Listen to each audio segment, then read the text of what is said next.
welcome to Green Spoon Martyr's Cannabis Quick Hits series. Everything you need to know in the cannabis industry. I am Nick Richards, chair of the cannabis practice here at Green Spoon Martyr. Actually, I should say co-chair. And really happy to have as my guest today, Dave Myers of Cannaspire. Dave, how are you today? I'm doing great, Nick. Thanks for having me. Dave, where are you coming to us from today? I am in Hershey, Pennsylvania. Dave is and Cannaspire are some cannabis security experts in Pennsylvania and other states as well.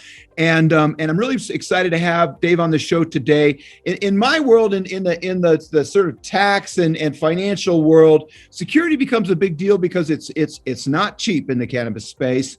It's a critical expense, and it may or may not be subject to 280E and disallowance by the IRS. And so it's a critical piece to have some planning around in my world. And I've had the pleasure to run into some security companies through the years, and really excited to have Dave on the show today to talk a little bit about Cannaspire and a little bit about just sort of security in the cannabis industry generally, which is where I kind of want to start. I've seen security guards, I've seen cameras, I've seen things like that. What is different about security for cannabis industry customers rather than say other customers? Yeah, that's a great question. The cannabis industry is unique as compared to other industries because, one, you have a high value commodity that's either being sold in a retail store or it's being cultivated in a grow operation. So it's a very highly sought after product. But on top of that, because of the restrictions on federal banking, a lot of these facilities operate in cash. So you have two targets, right? So you have cash and you have cannabis products. So it's a 2-for-1, right? And so that really presents a unique challenge to security when it comes to trying to secure your business. You have to look at it in a multifaceted approach. And I would think that there are state and local regulations around security, but I would think that each company is a little different as well.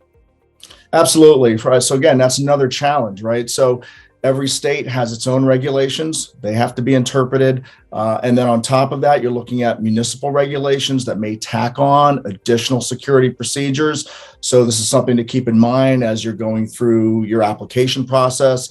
It's not just a matter of putting out a layout of where you're going to plot out a camera here or a motion detector here. There's a lot of components that go into a security plan, and understanding the particular regulations of the state and also of your local municipality are critical in coming up and devising your comprehensive plan. Excuse me, Dave. Do you actually work with some of these local municipalities? Yeah. So what we do and what we tell clients that are trying to get into the space, especially when it comes to securing your application, is that one, you'll probably need municipal approval in order to get your state application. So we will assist you, and we'll work with contacting your local law enforcement, which is key. So if they understand what your security procedures are going to be in case there's some kind of emergency, they can respond. And if you can get your local law enforcement to sign off on your security plan, that's going to go a long way to getting your municipal approval. And it also creates that bonding between your business and local law enforcement and your municipality. That's really interesting, that term sign off. What is that? Our local police officers really, will they approve a plan sort of pre-implementation that's out there, huh? Right. So depending on your municipality again, right? So everything is dependent. So, again, you have differing state regulations, you have differing municipal regulations.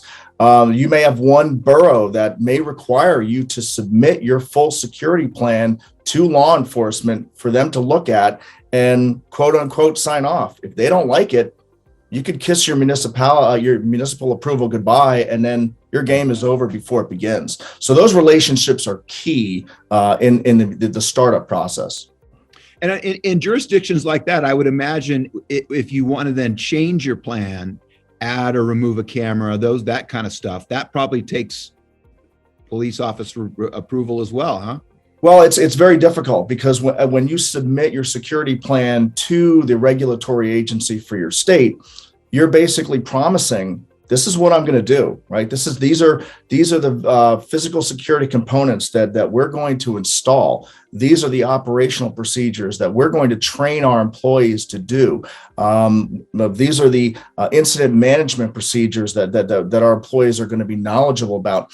And if you don't follow that security plan to the letter, when the regulators come in and they do their audit, they do their compliance checks, they're going to say, hey, you told us that you were going to put cameras here, or hey, you told us that you were going to put access control here.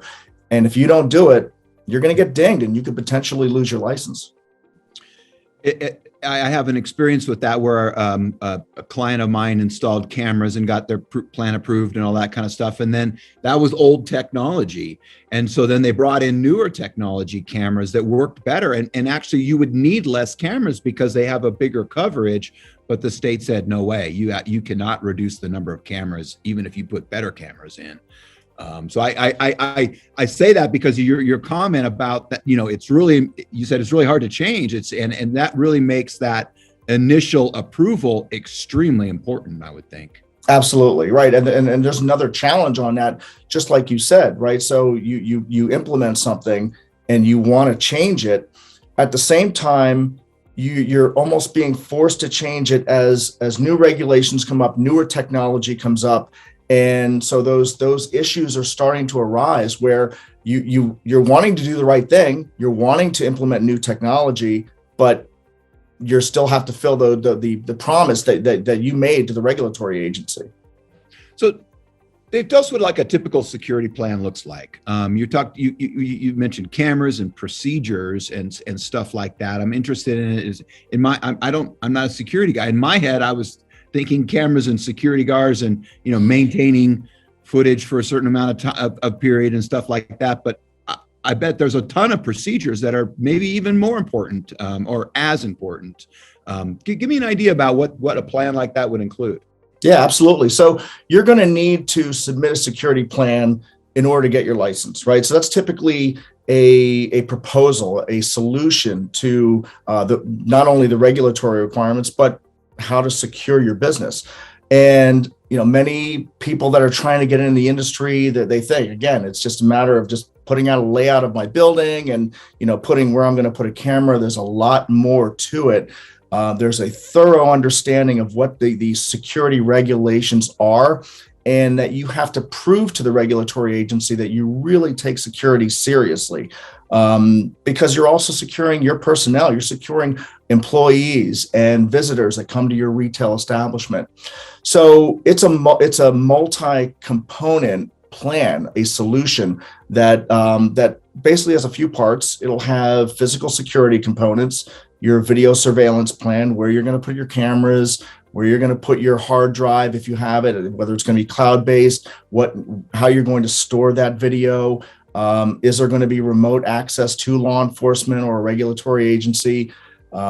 Access control, what doors are going to be locked, how are they going to be locked? Vaults, safes, all that.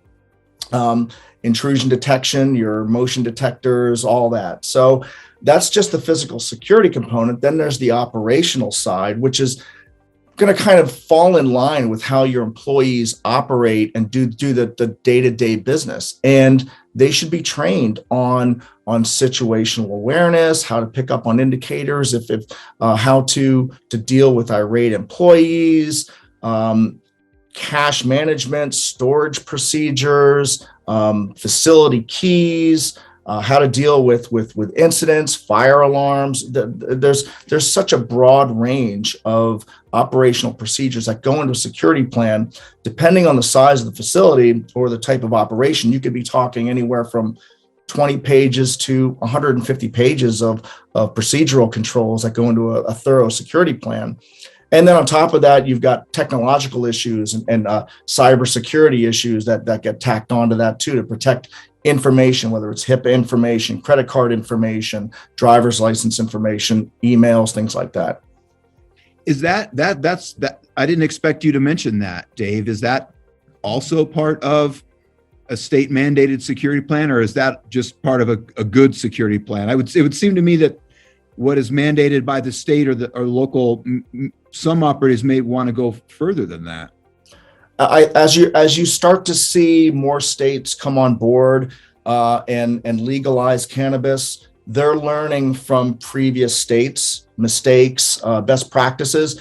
So we're starting to see that evolve in the security side as well, and they're coming on board with more robust requirements when it comes to security plan. Now, when it comes to best practices, you really should be looking at cybersecurity, just as important as physical security and operational procedures. So that should get thrown into a plan, a comprehensive plan, regardless of whether there's requirements or not. Got it. Yeah.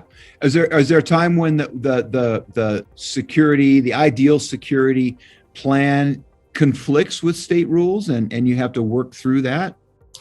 I haven't seen that yet, because a lot of the states, they kind of leave some things open, right? So there's some ambiguity as to certain things. So you got to kind of have to go back to a regulator and say, hey, what about this? Can you do cloud storage, or does it have to be stored locally? And what do you mean by remote access? So they kind of leave a little bit of of that decision making to you. As far as conflicts, I haven't seen that yet. Doesn't mean it won't come down the road. We're starting to see standards and guidelines being adopted, and for all I know, maybe down the future we may start to see some conflicts. Dave, I want to hear just a little bit about Cannaspire in a closing from you, and I want to give you a little leading question first on that, though. Are there some states that are doing it right, and some states that are kind of not doing it right? You got any like model states to look at, and some states that could use some help? Yeah, I think in terms of security, states are doing it right for the most part. And initially, when you look at Colorado, when you look at California, they have some pretty robust security requirements. But what they're doing right is that they are evolving with the times. So as you start to see smash and grabs happening, when you start to see looting, some more an uptick in robberies, they're quick to get on it and kind of bolster those requirements. So that's why it's important when you develop your security plan that you kind of have that forward-looking approach and don't just adopt a security plan or security measures that just because it's the cheapest, right? You want to make sure that you are fully securing your business so you don't have to worry about things after the fact. Absolutely. I think, Dave, you clearly have demonstrated your expertise in this area, and I really, really appreciate the insight that you're giving us here. I don't know if you have a little plug that you want to do or something like that, but happy to hear about why Cannaspire is the security company that folks should be looking at. Yeah, so great, thanks. Cannaspire is a full service end-to-end cannabis business consulting firm. So we provide solutions from seed to sale for application writing services, operational consulting, SOPs, compliance checks, audits. On my end, I'm the vice president of security, so I oversee the security division and all the security services for cannabis business clients, including the writing of security plans for licenses.